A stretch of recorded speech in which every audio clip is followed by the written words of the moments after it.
तो hello hi नमस्ते, मैं हूँ गुंजन नंगवाल।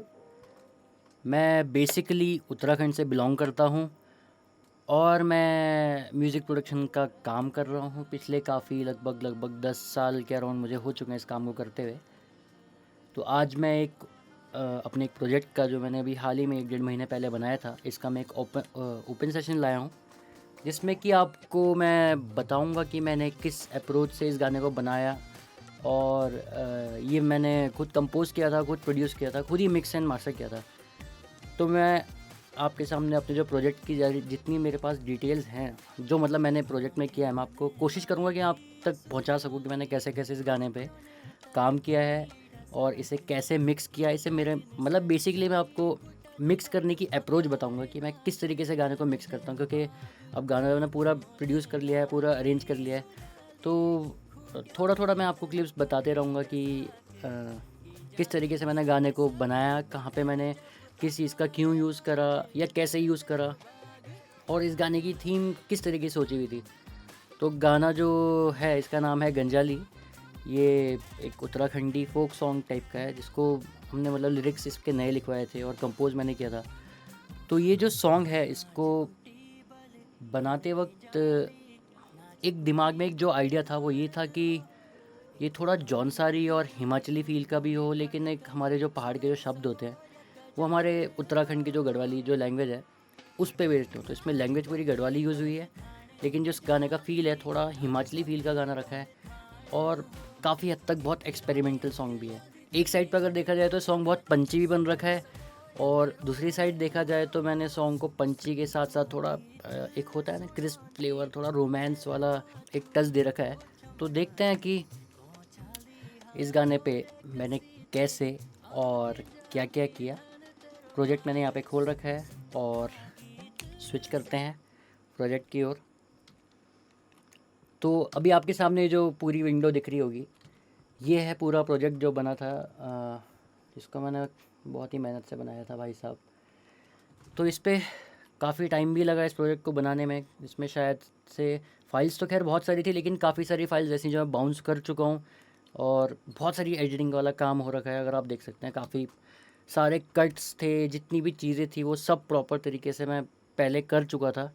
उसके बाद फिर मैंने इस पे और चीज़ों को ऐड करा। कहीं पे मैंने वोकल्स बाद में करी हैं, जैसे इसमें मैंने रिदम का सेशन करवाया था। इस पर ढोलक, तबला, ढोल दमा वगैरह जब मैंने रिकॉर्ड किया था, उसके बाद फिर मैंने वो अरेंज करने के बाद वो फाइल सारी बाउंस कर दी हैं। तो देखते हैं क्या क्या है इस प्रोजेक्ट में। पहले मैं थोड़ा गाने के थोड़ा सा मुखड़ा सुना देता हूँ कि वो किस तरीके का गाना है। और इसका शायद मैंने लिमिटर भी अच्छा, लिमिटर नहीं है गाने पे लगा हुआ अभी। तो गाना कुछ इस तरीके का बना हुआ है।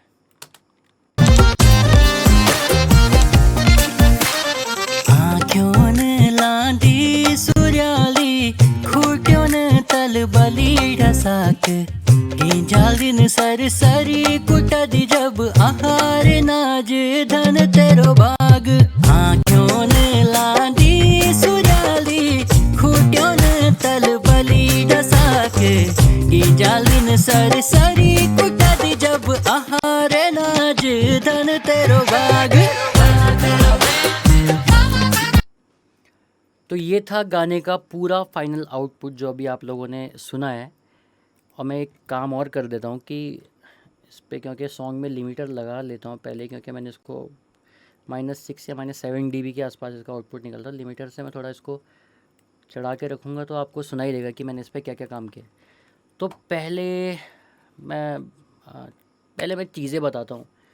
मैं बहुत ज़्यादा टेक्निकलिटी की ओर नहीं जाऊँगा कि गाने में मैंने क्या अरेंज करा, कैसे करा, क्यों करा। मैं बताऊँगा कि मैंने क्या सोचा और क्या मतलब मेरे दिमाग में क्या रहा होगा उस साउंड को बनाने के टाइम पे, कि मैंने इस साउंड को ऐसा क्यों बनाया। मैं कोशिश करूँगा कि जो मैंने उस वक्त सोचा, हालांकि ये प्रोजेक्ट मैं 1 डेढ़ महीना पहले बना के पूरा क्लोज़ कर चुका हूँ, लेकिन जितना मेरे को याद रहेगा मैं कोशिश करूँगा कि मैं आप लोगों तक वो बात डिलीवर करूँ। और जैसे ये वीडियो बन रही, तो मैं अभी पहली पहली अब 1 महीने बाद देख रहा हूँ खुद इस प्रोजेक्ट को, तो मेरे को भी बड़ा नया सा प्रोजेक्ट लग रहा है। चलिए साथ में देखते हैं क्या क्या है इस प्रोजेक्ट के अंदर।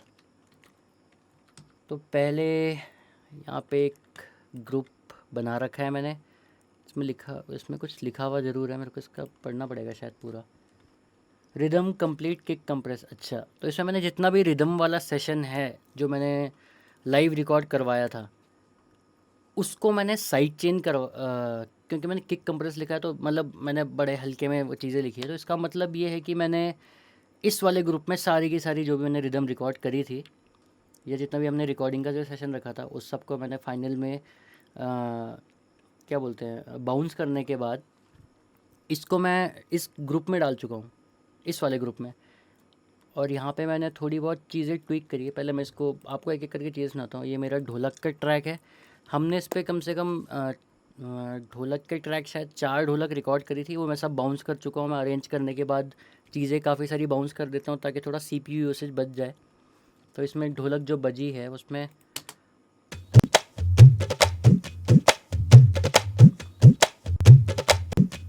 ढोलक का साउंड ऑलमोस्ट जो ओरिजिनल साउंड था मैंने वैसा ही उसको रखा है। मैंने बहुत ज़्यादा कोई चीज़ें नहीं छेड़ी, मैंने थोड़ा बहुत EQ में चीज़ें छेड़ी होंगी शायद से, जितना मेरे को याद है मैंने EQ थोड़ा बहुत छेड़ा था इसका।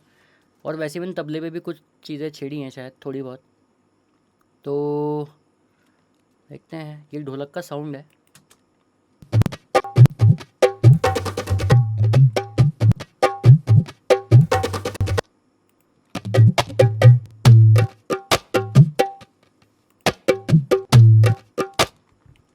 तो आपको इसमें एक रूम वाला साउंड आ रहा होगा, तो ये मैंने जानबूझ के रखा है क्योंकि मेरे को थोड़ा सा एक रूम वाला फील देना था। क्योंकि हमने जब एक ढोलक रिकॉर्ड किया था जिस रूम पे, वो रूम पूरा कम्प्लीटली एकॉस्टिक था, और वहाँ पे एक रूम वाला जो फील होता है ना, थोड़ा सा एक जैसे ढोलक जब बजता है या तबला बजता है, तो हम जब भी कभी ढोलक तबला सुनते हैं तो हम एक रूम पे सुनते हैं, तो उसका एक जो साउंड थोड़ा रूम का साउंड जो एक एम्बियंस बन के आता है, तो मैंने उस चक्कर में इसमें एक सेंट्स के थ्रू एक रिवर्ब लगाई।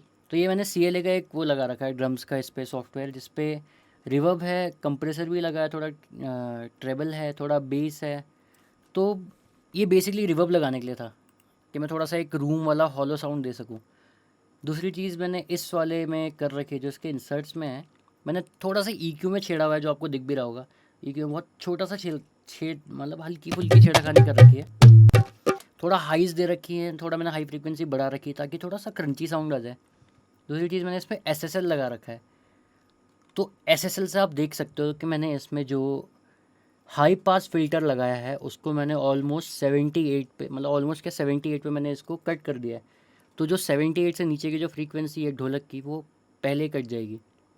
वो मैंने क्यों करा है मैं आपको बताऊंगा जब मैं किक के पास पहुंचूंगा। क्योंकि जब मैंने किक का साउंड यूज़ करा था, उसको मैंने शायद 70 से नीचे नीचे रखा होगा, या मे बी मैंने हाइज में रखा होगा, या बेस के लिए, किसी एक चीज़ के लिए मैंने इसमें कम करा है।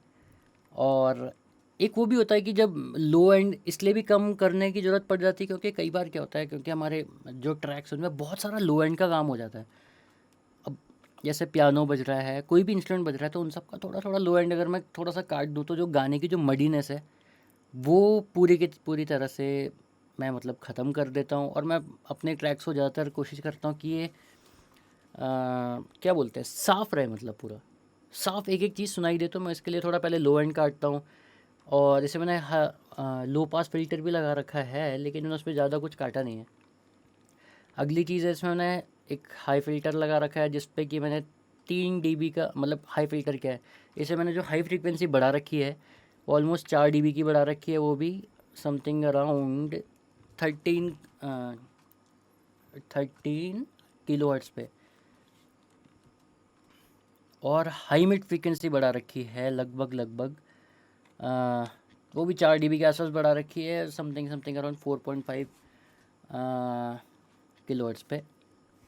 तो ऐसे ही देखा जाए, लो मिड फ्रीक्वेंसी मैंने थोड़ी सी काटी हुई है ताकि उसका जो 1000 और 2000 के बीच का जो एक एरिया है, मैं उससे थोड़ा सा मडीनेस कम कर सकूं। वो जो ढोलक जब बजता है, वैसे तो बहुत अच्छा साउंड रिकॉर्ड हो रखा था, लेकिन क्योंकि मेरे को इसमें साउंड थोड़ा सा साफ क्लियर हर एक चीज़ चाहिए थी, तो इसलिए मैंने थोड़ी थोड़ी चीज़ें काटी है। और लास्ट में मैंने इसका 100 हर्ट्ज़ पे मैंने इसको 3-3.5 dB के आसपास बढ़ा रखा है। तो ये सिर्फ ढोलक के लिए नहीं है, ढोलक का ट्रैक नहीं है, इस पे मैंने तबला भी डाला हुआ है इसी ग्रुप में। अगर आप अब देखिए ढोलक का, अगर आपको मैं ट्रैक सुनाऊंगा तो वो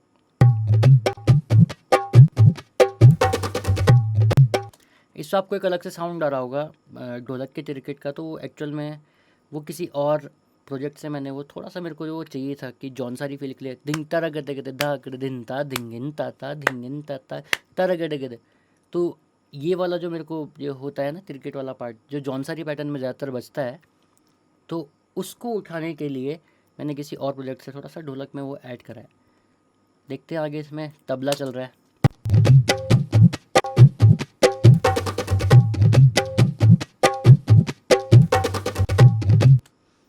तो तबला ऐड होने के बाद थोड़ा-सा ढोलक और तबले की साउंड मिक्स होने के बाद थोड़ा-सा ग्रेस आ जाता है गाने में और एक तबले की एक अपनी अलग छनकार है। तबले में शायद इसमें बहुत सारी चीज़ें हो रखी हैं, जैसे कि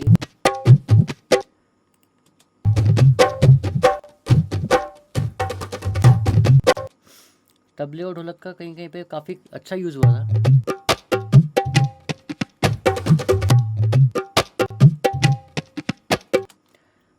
तबला और ढोलक इस तरीके से, तो ये तबले का एक शायद एक और पार्ट था तबले में, क्योंकि हमने थोड़ा बहुत खेला हुआ है बीच में। हमने क्या खेला है मतलब तबले में थोड़ा बहुत जो रंजीत सर थे जिनने इस पे तबला और ढोलक का काम किया था, उन्होंने थोड़ा ये वाले पार्ट में एक अलग से रिदम का पैटर्न बजाया था, आई गेस।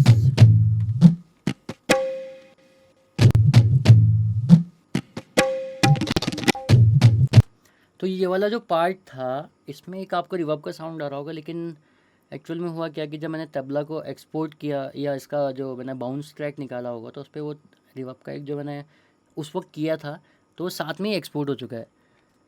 तो चलिए आगे देखते हैं। फिर अगली चीज़ इस पर मैंने जो यूज़ करी थी वो है ढोल दमो। हमारे यहाँ उत्तराखंड का एक जो इंस्ट्रूमेंट है जो बहुत ही बोलते हैं ना ट्रेडिशनल इंस्ट्रूमेंट है हमारे उत्तराखंड का, वो है ढोल दमो। उसको मैंने लगाया हुआ भी है, ये है।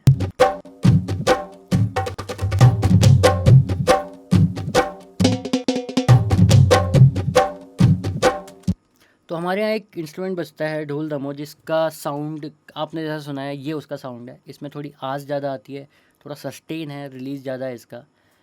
तो अगर मैं इसका मैंने EQ ट्रैक मैंने इसको भी फिर एक बस में वो कर रखा है, इसको राउट करा है किसी और ट्रैक में। मैंने यहाँ ऊपर एक ढोल का जो ग्रुप फोल्डर बना रखा है, इसमें मैंने इस वाले को राउट करके इसमें मैंने थोड़ा EQ का काम करा है।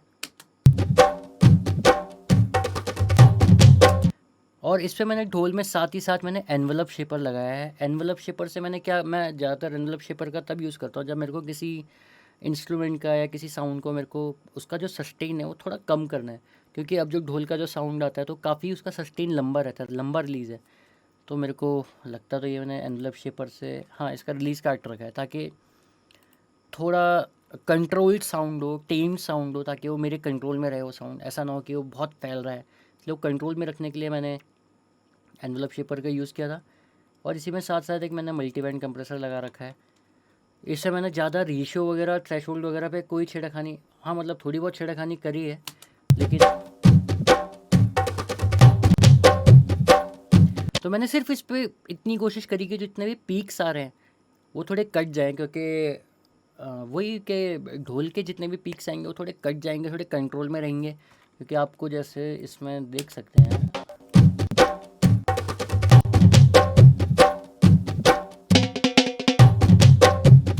और इसके अलावा इसमें कोई बहुत बड़ा ऐसा कोई कंप्रेसर का कोई काम भी नहीं है, क्योंकि मैंने बहुत थोड़ा थोड़ा रेशियो दे रखा है, बहुत थ्रेशोल्ड भी लगा रखा है, लेकिन कंप्रेसर अपना एक होता नहीं, बहुत ना के बराबर थोड़ा सा इसका यूज़ कर रखा है, ताकि मैं अपने साउंड को थोड़ा थोड़ा कंट्रोल में रख सकूं। क्योंकि मेरे को आगे जाके अभी इसमें बहुत सारे इंस्ट्रूमेंट जब मैं ऐड करते चलूँगा तो मैं ऐसा ना हो कि कोई एक इंस्ट्रूमेंट किसी और इंस्ट्रूमेंट के ऊपर हावी हो जाए।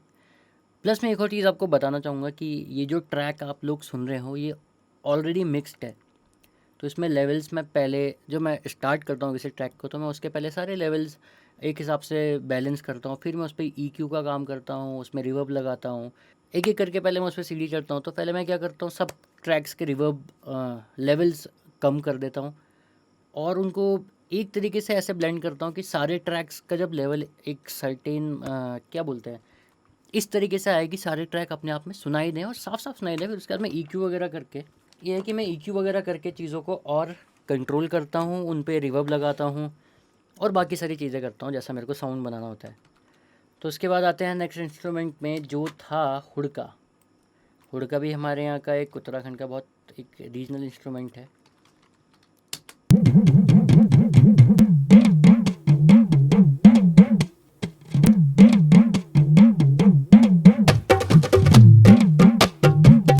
तो आपने इसकी साउंड सुन ली होगी, इसका कैसा साउंड है। थोड़ा इसमें ये बोल सकते हैं लो मिड फ्रीक्वेंसी थोड़ी ज़्यादा रहती है। लो मिड फ्रीक्वेंसी बोले तो जो 200 से लेकर 200 से लेकर ऑलमोस्ट 300 हर्ट्ज़ के 3000 हर्ट्ज़ के आसपास में इसकी फ्रीक्वेंसी रहती है, थोड़ी हैवी। इसका लो एंड भी बहुत अच्छा आता है। अगर मैं हुड़के का लो एंड बढ़ाऊंगा तो शायद उससे एक अलग धमक आती है। लेकिन मैंने इस वाले गाने में क्या कर रखा है, मैंने इसकी थोड़ा लो एंड काट रखा है, थोड़ा इसको मैंने 2 किलो हर्ट्ज़ पे थोड़ा बढ़ा रखी है इसकी साउंड, थोड़ी मैंने इसकी हाई फ्रीक्वेंसी बढ़ा रखी है। और इस पर मैंने एक बहुत अच्छा प्लगइन है जिसका नाम है थ्रिल मी, इसका यूज़ करा है। ये क्या करता है, साउंड को बड़ा अच्छा, थोड़ी एक हैवीनेस, एक वार्मथ दे देता है। जैसे अगर मैं इसके बिना सुनाऊंगा आपको हुड़का तो आपको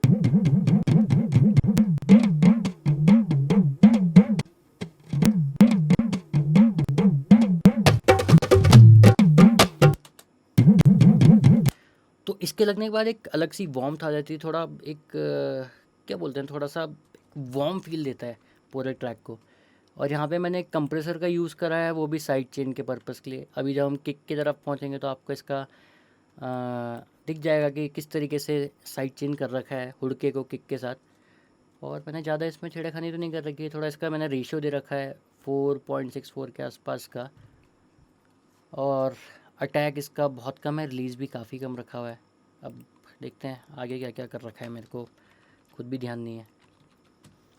हाँ, मैंने इस पे ये हुड़के का, खैर ये तो लेफ़्ट एंड राइट ट्रैक था, मैंने एक इसमें हुड़के का ट्रैक एक सेंटर में भी रखा है मोनो करके, क्योंकि वो अच्छा लग रहा था सेंटर में।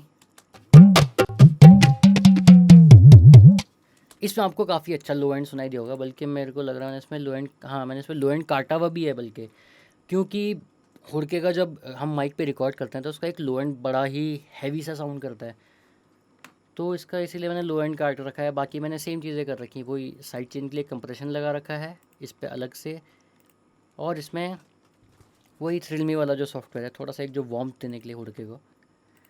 इसके बाद चलते हैं जो सबसे बड़ा रोल प्ले करते हैं, जो चीज़ जो मेरे गानों में जो बहुत बड़ा रोल प्ले करती है, वो है परकशन। तो हमारा चलो जैसे ढोलक तबला भी एक परकशन में ही आ गए, लेकिन वो इंडियन परकशन में आता है। अब मैं क्या करता हूँ, चीज़ों में हाई फ्रीक्वेंसी के जो परकशन होते हैं, जैसे घुंघरू हो गया, क्लैप्स हो गई, स्नैप्स हो गए, और जितनी भी मेरे को रैंडम चीज़ें मिलती रहती है, मैं वो कुछ सैम्पल्स हैं, कुछ मेरे को कहीं मिले हैं, कुछ मैंने VSTs के थ्रू बजा रखे हैं। तो उसके बाद अगर आपको मैं अपना कोई जैसे ट्रैक अब मैं ऐसे ही सुना देता हूँ आपको।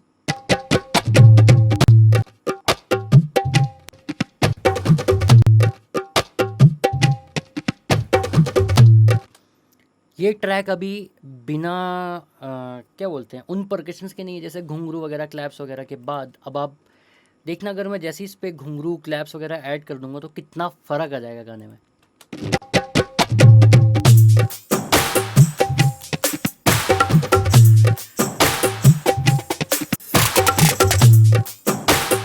तो ये जो परकशन वाला ग्रुप है आपको दिख रहा होगा, ये मैंने बहुत बड़ा बना रखा है। वो यहाँ से लेकर नीचे से लेकर और लगभग नहीं भी तो 12 से लेकर 27 ट्रैक बोले तो परकशन का मैंने बहुत हैवी ग्रूव बनाने के लिए, क्योंकि मेरे को अपने गानों में चाहिए रहता है कि एक अच्छा सा ग्रूव बन के आए, सारे रिदम और जितने भी परकसिव इंस्ट्रूमेंट्स हैं वो थोड़ा चिपक के आए। तो इसमें आप खुद देख सकते हैं कितनी सारी चीज़ों को मैंने प्रोड्यूस करके, कुछ चीज़ों को मैंने, जैसे इसमें घुंघरू जो बज रहा है वो मैंने रिकॉर्ड करवाया था रंजीत सर से, तो उसको मिला के कुछ सैम्पल्स को मिला के, मतलब अब आप खुद सुन लीजिए, आपको पता चल जाएगा कैसा साउंड बना रखा है इनका।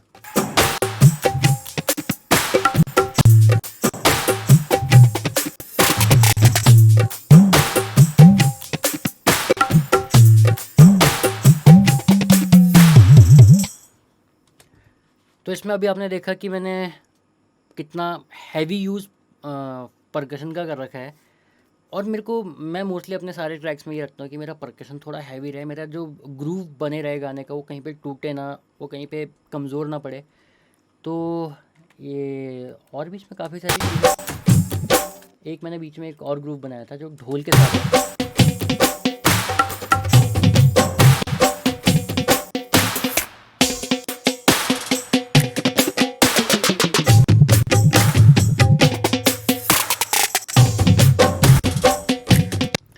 तो ये वाला जो पार्ट है जो चल रहा है, इसमें मेरे को बनाने में बहुत मेहनत भी लगी थी, बहुत टाइम भी लगा था। अब मैं आपको एक एक ट्रैक खोल के दिखाऊंगा, तो उसमें मैं हल्के में आपको बता देता हूँ कि मैंने जो पहले के जो 4 ट्रैक रखे हुए हैं इसमें, ये सिर्फ क्लैप के हैं, क्योंकि इसमें मैंने अलग अलग टाइप की क्लैप्स को यूज़ करके एक सिंगल साउंड बनाया। एक होता है ना यूनिटी इज़ स्ट्रेंथ वाला सीन है इसमें, कि इसमें 3-4 ट्रैक क्लैप के आ रहे हैं, और एक इसमें ट्रैक जिस पे आपको दिख रहा होगा ना, इसमें थोड़ा रिवर्ब वगैरह का एक चैनल एफेक्ट्स मैंने सेंस दे रखा है। ये स्नैप का एक वो है, स्नैप बोल तो चुटकी का साउंड है, इसमें मैंने काफ़ी लॉन्ग रिवर्ब का यूज़ करा है।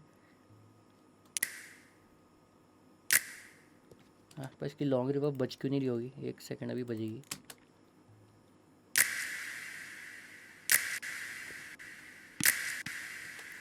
तो इस गाने में एक बड़ा अच्छा सा पार्ट है जिसमें सिर्फ मैंने गिटार का और वोकल्स का और सिर्फ स्नैप का यूज़ करा है, इसका चुटकी का, क्योंकि वो अब जैसे जैसे हम आगे बढ़ेंगे गाने की तरफ आपको समझ आएगा। इस गाने में बहुत सारे वेरिएशन है, कहीं पे बहुत लाउड है, कहीं पे बहुत सॉफ्ट है, तो इसमें ऑलमोस्ट हर तरह का, मैं जितने तरह के वेरिएशन रख सकता था मैंने रखे हैं। और मेरी आदत है, मैं गानों में बहुत एक्सपेरिमेंट करते रहता हूँ, जहाँ पे मेरे को गुंजाइश लगती है कि हाँ इसमें कुछ हो सकता है अलग सा, तो मैं गाने में पूरी कोशिश करता हूँ कि वो चीज़ आए।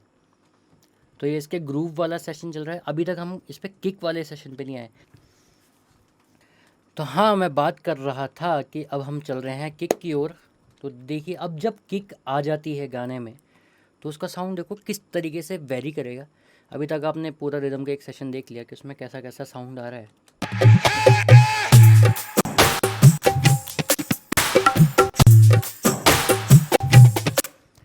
अब आप देखिए, इसमें मैंने किक के साथ कितने सारे मतलब ग्रूव अलग अलग टाइप के बना के रखे हुए हैं, एक जैसे यही है।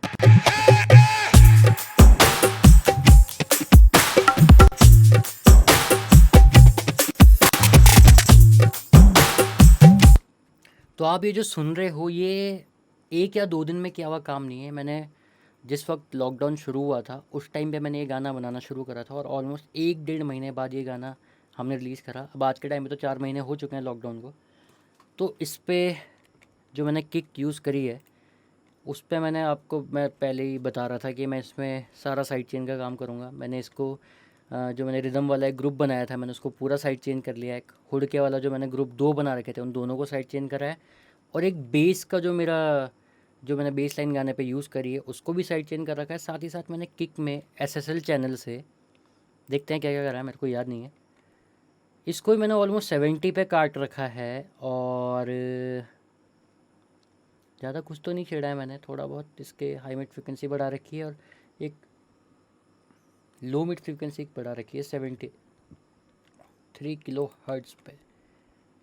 तो 73 किलो हर्ट्ज़ पे इसकी लो मिड फ्रिक्वेंसी बढ़ा रखी है। और शायद अब देखते हैं बेस लाइन जो है,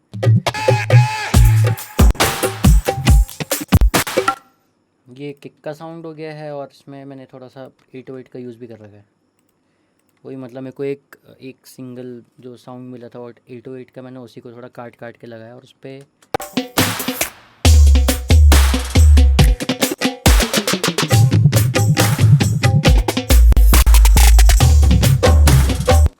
तो ये के 808 का यूज़ करा, किक का यूज़ कर रहा हूँ, ढोल का जो लो एंड आ रहा है वो अलग है। तो इन सब चीज़ों को मैनेज करने के लिए जो सबसे अच्छी चीज़ है वो यही है कि आप या तो EQ का यूज़ करें, इस तरीके से EQ को मैनेज करें कि जब किक का साउंड सपोज़ 50 हर्ट्ज़ के आसपास हो, तो ढोल का जो या ढोलक जिस भी इंस्ट्रूमेंट का अगर जो लो एंड है वो ऑलमोस्ट 100 पे कट जाए या समथिंग, किसी ना किसी साउंड पे कट जाए। या दूसरा तरीका जो मैंने यूज़ करा है वो ये है साइड चेन का। तो जब भी मेरी किक की साउंड आएगी, उस टाइम पे मेरा जो दूसरा इंस्ट्रूमेंट जिसको भी मैंने कंप्रेस करा है किक के थ्रू, वो थोड़ा सा दब के आएगा, जैसे कि आप इसमें देख सकते हैं।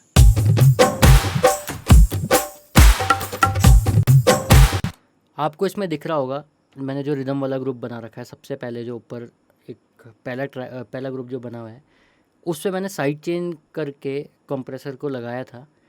और साइड चेन कंप्रेसर की वजह से ही आपको एक चीज़, एक इसमें जो साइड चेन कंप्रेशन हो रहा है उसकी वजह से आपको एक चीज़ दिखाई दे रही होगी कि जब किक की साउंड आ रही है तो उसी मोमेंट पे बस वो कंप्रेस कर रहा है बाकी इंस्ट्रूमेंट की साउंड को।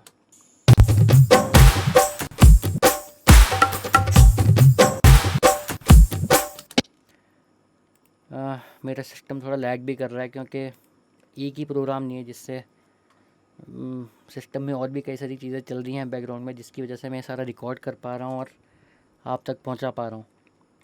तो अगली चीज़ है इसमें जो बेस लाइन बजी है उसको देखते हैं।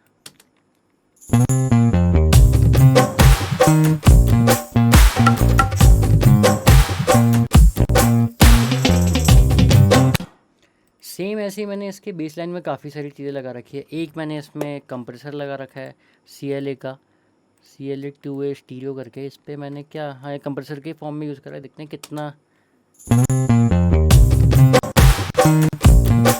तो मैंने इसका जो पीक रिडक्शन है उसको काफ़ी हैवी रखा हुआ है, क्योंकि मैं चाहता था कि मेरा जो बेस है वो ऐसा ना हो कि कहीं पे बहुत लाउड साउंड करे या बहुत कम, कहीं पे बहुत कम साउंड करे। इसलिए मैंने थोड़ा सा एक हैवी कंप्रेशन लगा रखा है गाने पे।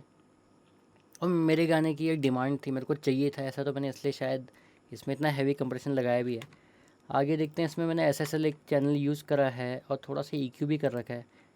SSL में मैंने क्या करा है, मैंने इसको अराउंड 64 हर्ट्ज़ पे, जो बोलते हैं ना लो फ्रीक्वेंसी पे, मैंने इसको थोड़ा सा गेन दे रखा है, कम से कम 4 या 5 dB का, ताकि जो मेरा इसका जो लो एंड है वो काफ़ी भर भर के है।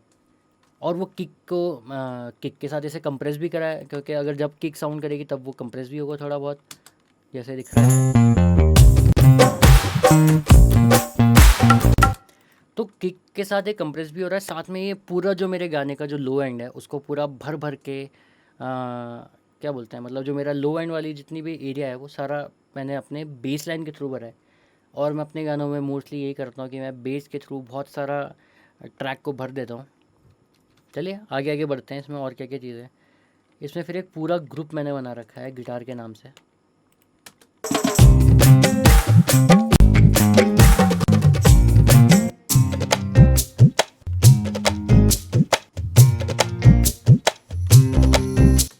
आपको सुनाई दे ही रहा होगा कि यहाँ पे पूरा गिटार का कितना काम चल रहा है। मैंने बहुत कुछ नहीं कर रखा है, मैंने इसमें गिटार जो बजवाया था उसमें थोड़ा सा EQ का काम करा है बस। और एक फैब फिल्टर से मैंने क्या करा है, इसके मैंने 2 फ्रीक्वेंसीज़ काट रखी हैं, एक तो 3000 हर्ट्ज़ पे और एक 1100 के हर्ट्ज़ पे। पता नहीं क्यों काटा होगा, मेरे को अभी याद भी नहीं है। और वो जैसे मैं आपको बता ही रहा था कि मैं लो फ्रीक्वेंसी को काट देता हूँ, ताकि वो जो एक मल्ट सा साउंड है, क्योंकि मैंने वाला पूरा जो एरिया है लो फ्रीक्वेंसी का वो मैंने बेस के लिए छोड़ रखा है, ताकि बेस का साउंड एकदम खिल के आए और पूरा लो मिड फ्रीक्वेंसी को कवर कर सके। और इसमें इसके बाद मैंने एक इफ़ेक्ट लगाया था, वो हट चुका है। मैंने हाल ही में कुछ सॉफ्टवेयर डिलीट मारा है अपने सिस्टम से। बाकी इसमें रिवर्ब का काफ़ी खेल है। मैंने इस पर 3 तरह की अलग अलग रिवर्ब लगा रखी है। थोड़ा सा EQ में और काम किया है।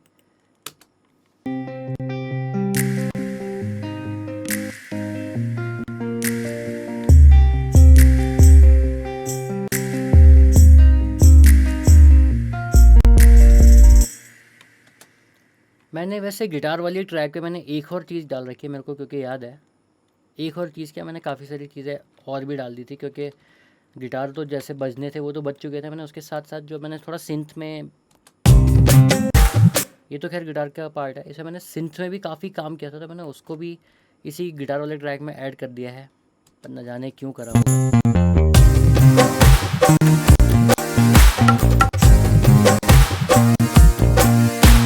तो आपको सिंथ का जो साउंड सुनाई दे रहा है, मैंने एक VST है प्लगइन, उसका नाम है ओमनीस्फेयर, उससे बजाया था।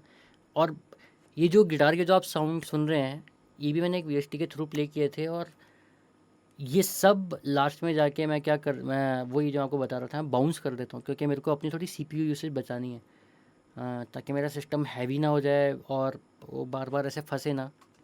तो इसलिए मैंने ऑलमोस्ट सारी चीज़ों को वेव के फॉर्म में एक्सपोर्ट कर दिया है।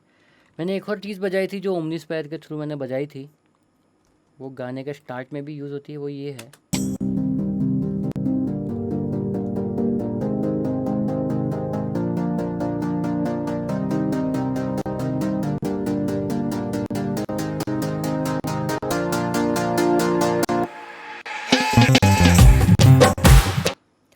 तो इसमें आपको जो दिख रहा होगा, ये ऐसे ऐसे करके थोड़ा थोड़ा थोड़ा करके लाउड हो रहा है गाना। ये वैसे देखा जाए लाउड नहीं हो रहा है, इसकी सिर्फ एक फ्रीक्वेंसी है जो मैंने इसको पहले शायद इस पर मैंने हाई पास फिल्टर का काम कर रखा है। हाँ, आप देख सकते हैं इसमें हाई पास फिल्टरिंग कर रखी है, और इसका सिर्फ आपको पहले लो एंड सुनाई दे रहा है, फिर धीरे धीरे धीरे करके इसकी जो हाईज़ हैं, हाई फ्रीक्वेंसी जो इस वाले इंस्ट्रूमेंट की जो मैंने प्लग का साउंड यूज़ करा था, उसका मैंने धीरे धीरे बढ़ा रखा है।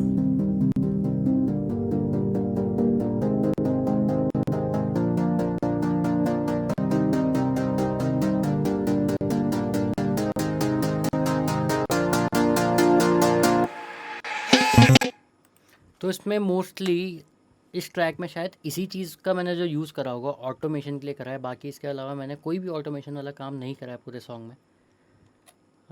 एक आध जगह पे करा होगा या तो थोड़ा बहुत। तो इससे चलो आगे बढ़ते हैं। मैंने एक और ग्रुप बना रखा है अदर्स नाम से, इसमें पता नहीं क्या क्या होगा, देवा रे देवा। चलिए देखते हैं इस ग्रुप में। ओह, कुछ भी नहीं है इस ग्रुप में, फालतू का ग्रुप था। ठीक है, तो चलिए हम अब बढ़ते हैं इससे आगे। जैसे फिर मैं एक एक करके चीज़ों को खोलते चलूँगा, आपको सुनाते रहूँगा कि इसमें क्या क्या साउंड बज रहे हैं। और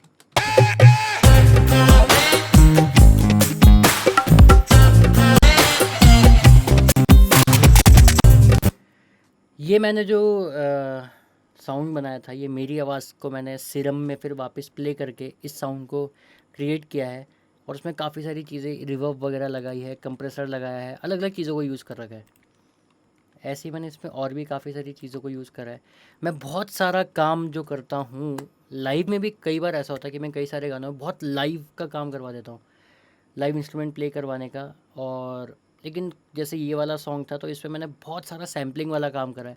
मैंने छोटे छोटे सैंपल उठाए, उनको अपने हिसाब से ट्यून करा, कहीं पे कुछ करा, अपने हिसाब से प्ले करे, किसी सैम्पलर में डाला, उसको अपने हिसाब से प्ले कर दिया।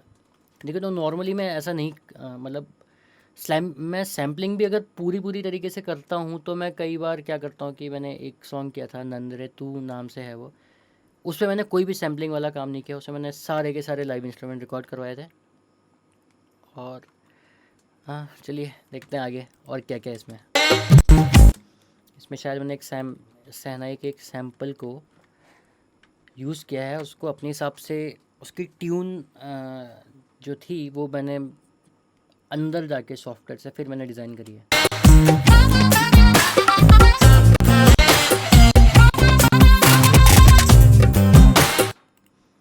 जब आपने सुन लिया शहनाई वाला पार्ट, मैंने एक और इंस्ट्रूमेंट को जो है सैम्पल करा है इस वाले सॉन्ग में, वो उसको बोलते हैं नादस्वरम। वो साउथ इंडिया का एक ज़्यादा यूज़ करा जाने वाला इंस्ट्रूमेंट है। बजता वो थोड़ा शहनाई के टाइप में साउंड करता है, लेकिन मैंने इस सॉन्ग में उसका यूज़ किया था, और क्या बोल सकते हैं, मैंने बहुत अलग तरीके से यूज़ करा है। आप खुद सुनेंगे, आप खुद समझ जाएंगे।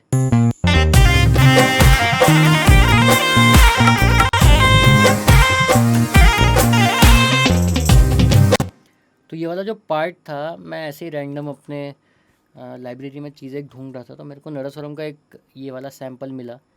मैंने इसको थोड़ा बहुत काटा, थोड़ा आगे पीछे किया, और उसके बाद मैंने बस थोड़ा सा इसमें ऑटो ट्यून लगाया, और ये बहुत अच्छा साउंड कर रहा था मेरे ट्रैक के साथ। और वो बिल्कुल एक होता है ना, एक डिफरेंट सा साउंड बन के आ रहा था गाने का, तो मेरे को अच्छा लगा, मैंने इसको यूज़ करा। फिर मैंने आगे इसी को काट काट के मैंने और सैम्पल बनाए। वो ये नेक्स्ट ट्रैक में आपको मैं दिखाता हूँ। ये जो नेक्स्ट ट्रैक मैं खोल रहा हूँ, इसका मैंने बहुत छोटी छोटी चीज़ों को काट काट के मैंने इसको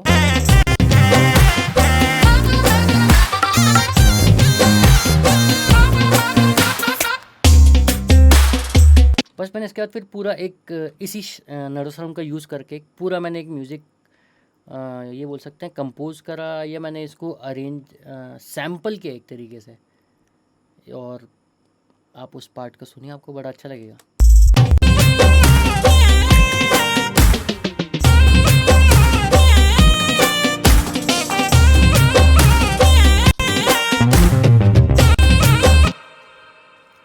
तो आप जो ये वाला साउंड सुन रहे हैं, बड़ी ही लॉन्ग रिवर्ब भी यूज़ हो रही है इसमें। खैर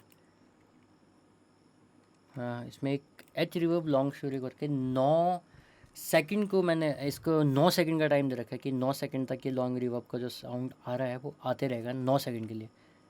तो इससे भी काफ़ी हद तक मेरा जो साउंड है वो थोड़ा भरा भरा सा साउंड कर रहा है। जो इस वाले नड़ास्वरम का जो साउंड है, इसे मैंने अलग से भी एक और रिवर्ब दे रखी है, ऑटो ट्यून लगा रखा है, और अलग अलग चीज़ों का यूज़ कर रखा है, EQ कर रखा है। बहुत सारी चीज़ों को यूज़ करने के बाद इसका ऐसा साउंड मिल के आ रहा है।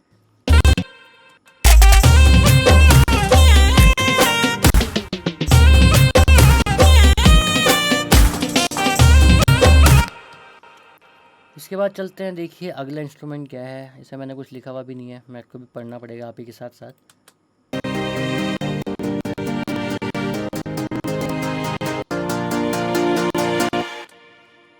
ये तो आप सभी को पता ही है, ये एक पूरा स्ट्रिंग का एक सेशन बोल सकते हैं, या असेंबली है पूरी उसकी वायलिन्स की। तो ये मैंने कॉन्टैक्ट की एक लाइब्रेरी में मेरे को एक को मिला था, तो मैंने उसको मिला जुला के ये बजाया, और डेट्स इट। वो गाने के साथ अच्छा साउंड कर रहा है। मुझे तो बस इतना चाहिए रहता कि मेरे गानों में जो भी चीज़ बजे वो बस उस गाने के साथ मिले और एक अच्छा सा साउंड बनाए। देखते हैं अगली चीज़ मैंने क्या बजाई है गाने में। अब तो ये रहस्यमय गेम होने लग गया, क्योंकि मेरे को खुद याद नहीं मैंने क्या क्या इस गाने में कर रखा है।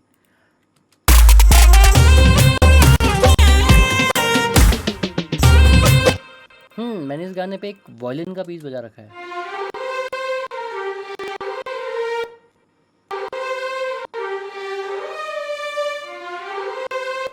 वायलिन का भी क्या पार्ट है, मतलब ये पूरा स्ट्रिंग की एक जो मैंने उसमें देखा था कॉन्टैक्ट की लाइब्रेरी, मेरे को ये जो साउंड मिला था इसको मैंने पूरे ट्रैक के साथ प्ले किया, और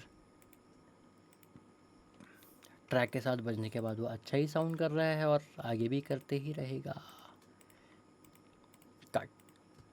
तो आपको मैंने जो भी दिखाया, जो वो जो स्ट्रिंग का जो साउंड था, वो मैंने शहनाई वाले पार्ट, वो जो नड़ास्वरम को जो मैंने सैम्पल किया था उसके साथ पीछे पीछे बजा रखा है, ताकि उस साउंड को थोड़ा सपोर्ट सा मिल जाए। क्योंकि वो थोड़ा थोड़ा एक होता ना, क्योंकि सैम्पलिंग करने के बाद किसी भी साउंड की उसका ना एक नेचुरल जो असली जो टोन है वो ख़त्म हो जाता है।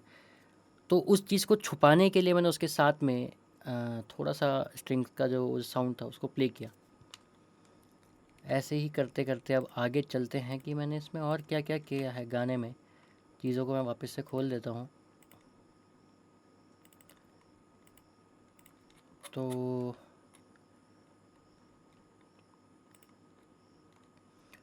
अगली चीज़ तो खैर कोई बहुत बड़ी चीज़ नहीं है, मैंने थोड़ा सा हॉर्न्स का यूज़ करा है इस गाने में, मेरे को याद है।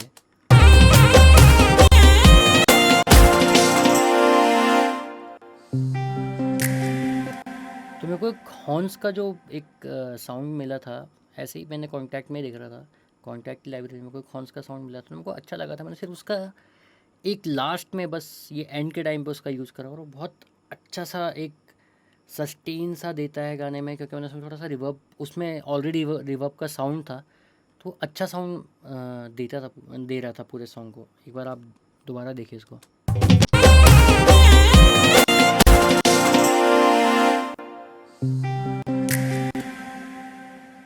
फिर इसके बाद देखते हैं इस सॉन्ग में और क्या क्या है लगी हुई चीज़ें। छोटी छोटी चीज़ों का बड़ा यूज़ कर रखा है।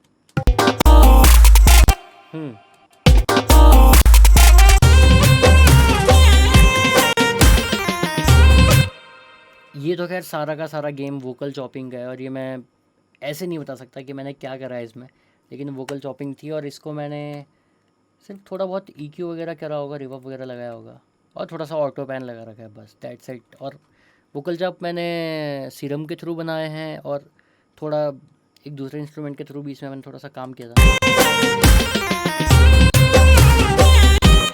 ऐसे ही इसमें और भी आगे चीज़ें कर रखी हैं।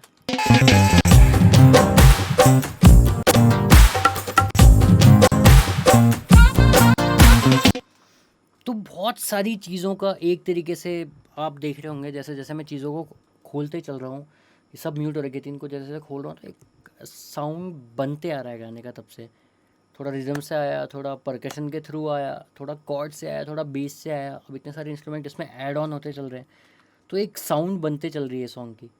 और ये सॉन्ग को बनाने के टाइम पे जैसे जब मैं गाना क्रिएट करता हूँ तो मेरे को पता नहीं रहता मैं क्या करने वाला हूँ नेक्स्ट, तो मैं चीज़ें ऐड करते चलता हूँ, उसके बाद देखता हूँ उसको मैं कहाँ पे किस चीज़ को कैसे फिट कर सकता हूँ और क्या साउंड मिलेगा, किस तरीके का साउंड बन के आएगा।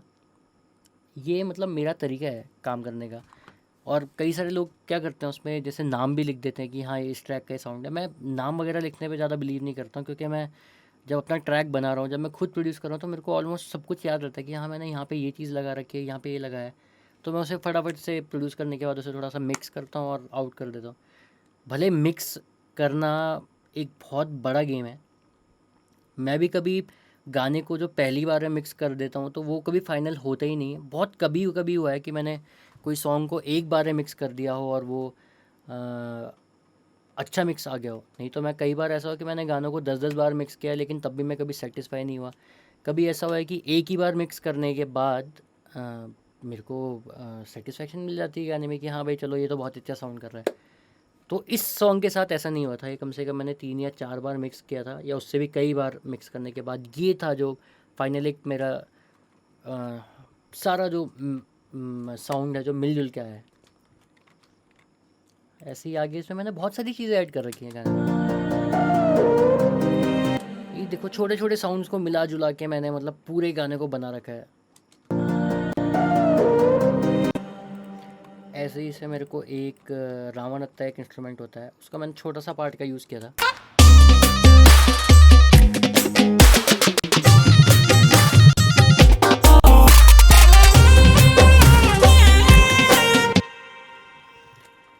तो थोड़ा रावण हत्ता का यूज़ हो गया है, थोड़ा नादस्वरम का साउंड आ रहा है। तो ये मेरा पूरा म्यूज़िक वाला पार्ट तो आप लोगों ने देख लिया है कि इसमें क्या क्या है। और इसमें एक हारमोनियम वाला ट्रैक है।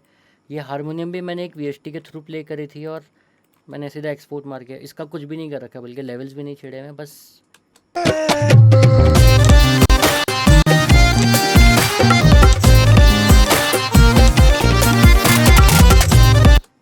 तो ये हारमोनियम के पार्ट में ना कोई रिवर्ब है, ना कोई डिले है, ना कोई ईक्यू कर रखा है। मैंने इसको सिर्फ पीएसटी पे रिकॉर्ड किया था और सीधा रेंडर मार के एक ग्रुप बना के इसको डाल दिया था।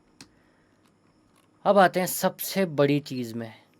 जब गाना पूरा प्रोड्यूस हो चुका है तो अब जो सबसे मेन चीज़ है गाने की वो है वोकल्स।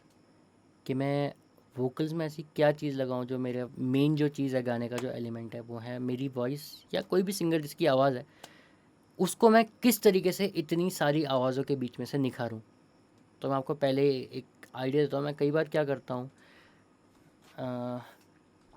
मैं सब ट्रैक में से कोई ना कोई फ्रीक्वेंसी काटता हूँ। जब मेरे को लगता है कि मेरी हाँ वॉइस खिल के नहीं आ रही, तो मैं सब ट्रैक में से कुछ पर्टिकुलर फ्रीक्वेंसीज़ को काट देता हूँ और जो मेरी वोकल्स हैं उनमें वो फ्रीक्वेंसीज़ को चढ़ा देता हूँ, ताकि मेरी आवाज़ या किसी भी सिंगर की आवाज़ है वो थोड़ा शाइन करे सॉन्ग के बीच में।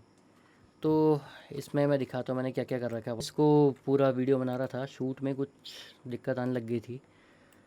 तो चलिए वापस से देखते हैं हम जिस पे पॉइंट पे पहुँचे थे। वो ये था कि मैंने वोकल्स में क्या क्या काम करा है। सूर्याली तो वोकल्स के अगर मैं सारे इफ़ेक्ट हटा देता हूँ तो ये कुछ इस तरीके का साउंड है जो आपको सुनने को मिलेगा। दिन सर सरी कुटा दी जब आहार नाज धन तेरो भाग आँखों ने। मैंने थोड़ा सा EQ कर रखा है अपनी आवाज़ पे, उसमें मैंने फिर से CLA का कंप्रेसर का यूज़ करा है और शायद उसमें बहुत ज़्यादा पीक रिडक्शन का भी। दिन सर सरी कुटा दी जब आहार। तो वही है, मैं इसमें कंप्रेसर में जब भी पीक रिड्यूस करनी होती है तो मैं अब वोकल में मैंने काफ़ी ज़्यादा पीक रिड्यूस कर रखी है, ताकि वो थोड़ा ऐसा रहे कि जैसा बोलते हैं समतल साउंड आए, बिल्कुल बराबर। ना कहीं पे वॉइस बहुत ज़्यादा ऊपर आए ना बहुत ज़्यादा नीचे आए। तो इसलिए मैं काफ़ी सारा पीक इसका रिड्यूस करके चल रहा हूँ अपनी वॉइस का खासकर। अगली चीज़ देखते हैं, मैंने इसमें SSL का भी यूज़ कर रखा है अपनी वॉइस पे। तो इस पर मैंने क्या करा है, एक तो मैंने इसको 108 में हाई पास का वो कर रखा है, हाँ, हाई पास फ़िल्टर लगा रखा है 108 के आसपास में, और लो पास फ़िल्टर लगा रखा है 16 किलोहर्ट्ज़ के आसपास। बाकी मैंने थोड़ा सा अपनी आवाज़ को क्रंची बनाने के लिए थोड़ा सा हाई फ्रीक्वेंसी बढ़ा रखी है, थोड़ी हाई मिड फ्रीक्वेंसी भी बढ़ा रखी है, और लो फ्रीक्वेंसी में मैंने ज़्यादा कुछ छेड़ा नहीं है। लो मिड फ्रीक्वेंसी मैंने थोड़ा सा काट रखी है अपनी।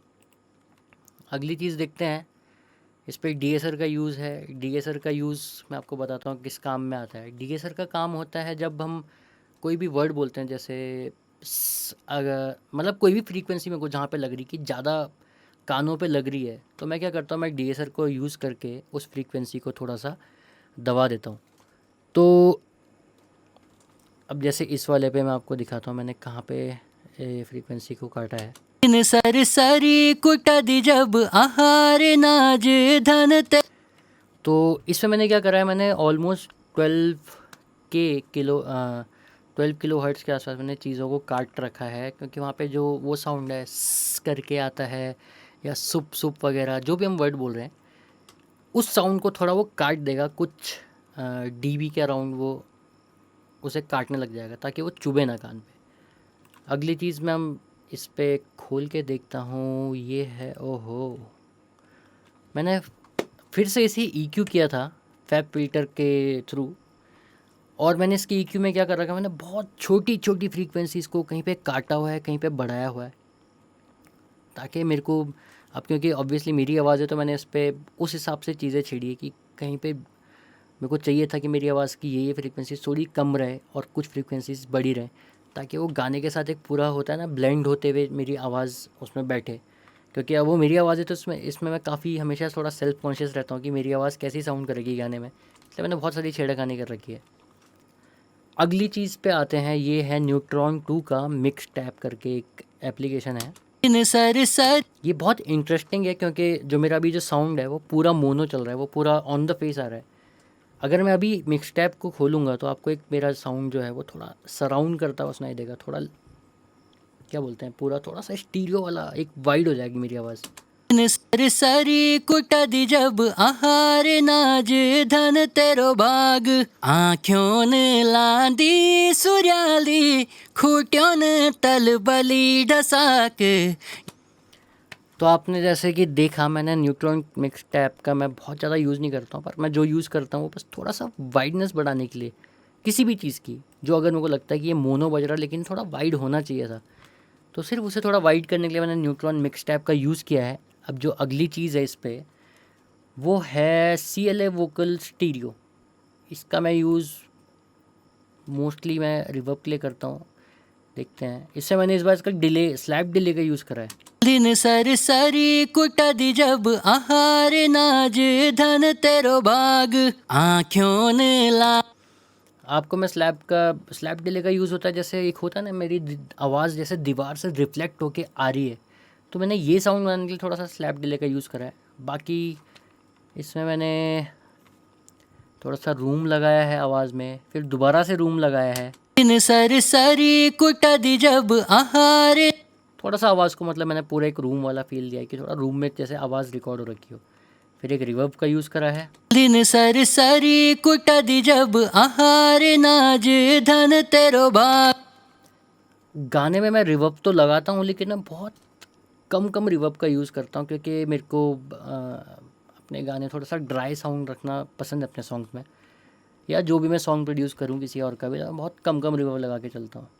फिर अगली चीज़, मैंने इस पर एक डिस्टॉर्शन का यूज़ करा अपनी आवाज़ में, थोड़ा सा मैंने पोस्ट फेडर का सेंस में मतलब यूज़ करा है, और उस पर मैंने डिस्टॉर्शन का एक एफेक्ट चैनल बना के रखा हुआ है। इसी के जस्ट ऊपर मैंने एक, आपको दिख रहा होगा, एक डिस्टॉर्शन का ये चैनल बना के रखा हुआ है। उस पर ही मैंने काफ़ी सारी चीज़ें, थोड़ा सा EQ कर रखा है, और एक एम्प सिम्युलेटर लगा रखा है, ताकि हम अपनी आवाज़ को थोड़ा और क्रंच दे सकूं। दिन सर सरी कुटदी जब आहार नाज धन तेरो भाग आँखों ने लांदी। मतलब ये ऐसी चीज़ें जो बहुत नोटिस भी नहीं होगी जब गाना बज रहा होगा, लेकिन एक होता है ना, थोड़ा मैं अपनी आवाज़ को क्रंची और थोड़ा सा क्या बोलते हैं, थोड़ा क्रंच चाहता था, मतलब अपनी आवाज़ में बेसिकली जो बोलते हैं डिस्टॉर्टेड और थोड़ा क्रंची सा साउंड चाहिए था, इसलिए मैंने इसका डिस्टॉर्शन का यूज़ करा है। और जो अगली चीज़ है, ये फिर से वही एक साइड चेन मैंने लगाया है अपनी आवाज़ में। मैंने एक मैंने एक और ट्रैक बना के उस पर डिले का काफ़ी हैवी इफेक्ट लगा रखा है, उसे मैंने अपनी वॉइस से ही साइड चेंज करा है ताकि जब मेरी वॉइस आए तो वो जो डिले वाला ट्रैक चल रहा है उस टाइम पे वो सुनाई ना दे। इन सरसरी कुटदी जब आहार नाज धन तेरो भाग आँखों ने ला।